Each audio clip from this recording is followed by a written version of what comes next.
Hello, listeners. I am starting the another DLM, Design Life Management, and I have the great pleasure to have as my first international designer guest, the prominent designer Louis Nelson. Welcome to the show, Louis.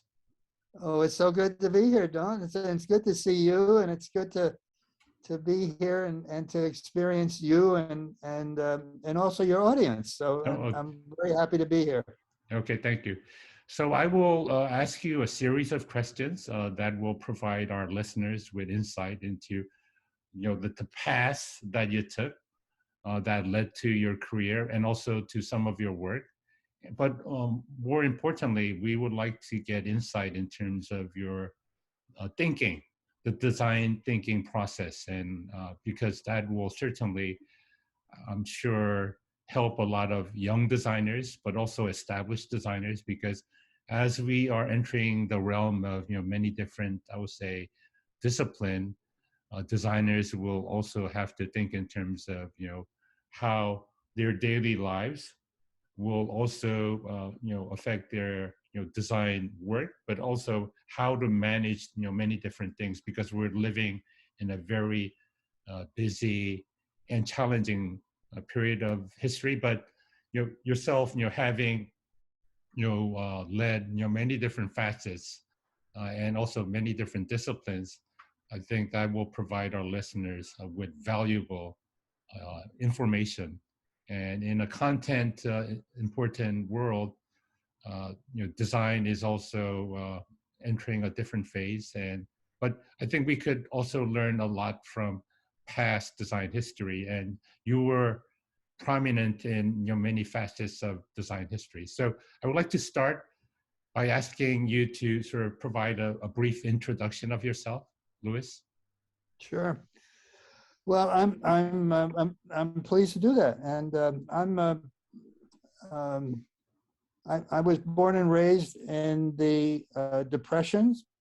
And raised during the let's say the Second World War.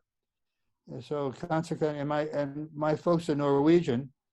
So we had people in Norway, obviously, that we were very concerned about. And my mom, I know, and my father, did care packages, and we sent to Norway, and somehow or another they got there during that period of time. And so I grew up in New York City. I was born and raised in New York City, and New York City at that particular period of time, in the neighborhood that I was at, we were the only Norwegians in this neighborhood of Irish and German and Italians. So we got to know a lot of the people in the neighborhood, obviously, and then went to the New York City public school system, which was an extraordinarily important and fine school system. I was very fortunate to, when I got close to going to high school, to take some entrance examinations, because New York had a specialized high school, and they had 3 of them. They're still here today. One was the Brooklyn Technical High School, and then there was Stuyvesant, and then there was Bronx High School of Science. And I went to Brooklyn Tech, and there we were able to study all kinds of details about the various disciplines in engineering. And also they had a course, which was a 2-year course. All the others were electrical engineering and aviation engineering and mechanical engineering and structural engineering and so forth. They had a course in industrial design, which at that time, and this is in the late 40s, industrial design was a brand new profession at that time, and it was unusual to see this. And I was interested in that kind of freshness and newness. My father was an electrical engineer. He was self-taught, which means he did not finish high school. And I guess he really didn't finish grade school. And when he was very young, he was raised in New York City, but then he was also raised in Norway. and came back here to the United States, and then sought out his profession. He loved photography, but he really understood electronics. He self-taught in electronics and became an engineer that could work in various places, particularly during the war. And he designed the megaphone system that was used by the United States Navy at times. So I'm very proud of that, and also proud at a time where this could be done by someone who didn't have a professional college education in engineering. So all kinds of things were possible in those very, very early days. And I remember, because people ask from time to time, how did I get started in design? And as best I can remember is that one of the things in probably the third or fourth grade is that the teachers, they wanted us to read books like Huckleberry Finn and Tom Sawyer and a number of those things. And then, so we had to, and there was a prescribed course of what to read. And then we had to write a little book report of what we read. And so when I did that, though, I decided to do a book cover, which was not necessary at the time. So, and the teacher liked that and decided to pin the book covers up on the bulletin boards out in the assembly area. So I like that. It's kind of nice to see that your work is appreciated. So I read more books because you get added credit. If you get more books, you can do more book report covers. So I started to learn the design of graphic design on book covers. And one thing kind of led to another. And I like design. I went to the Brooklyn Technical High School. Decided to take industrial design and learned everything from how to throw a pot in clay all the way through to how to do mechanical engineering, and also how to design things that are needed by the consumers of the United States at that time. So that's kind of what the start was in a certain way. I think that may cover some of the things that you wanted to. Yes, yes, it does. Yes, it does.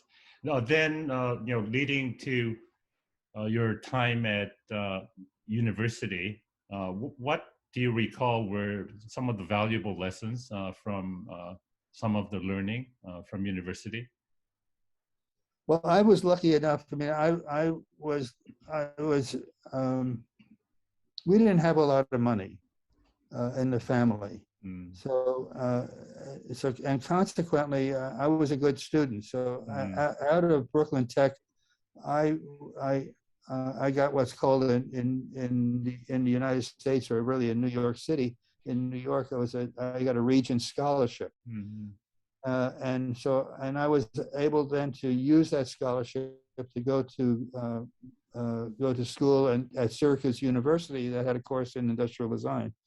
But I was also accepted at Cincinnati, who had a course in industrial design, and also Pratt Institute. And Pratt Institute was home, and at that particular time, I had all kinds of jobs lined up in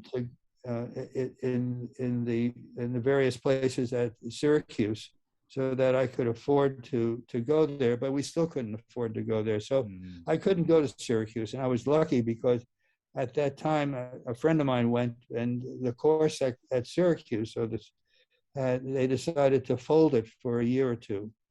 And they started up again and became an extraordinarily important curriculum of industrial design at Syracuse University later. So I went to Pratt Institute. It was one of the luckiest things that I could ever do, because I then was able to afford to be educated in New York. I could work, I could stay at home. And I had all the benefits of Pratt and the education at Pratt, the great teachers. including Rowena Reed Costello, who was one of the leading educators of industrial design in the United States at the time. She and her husband, Alexander Costello, who had died the year before. So, and I started in 1954 after graduating from Brooklyn Tech. I went to Pratt Institute and started. I also, because there was a draft going on here in the United States to spend time in the military, I joined ROTC, so that helped. I was able to afford some of that because we were paid a little bit of money. And then I spent 4 years in ROTC, and I eventually had to go into the military.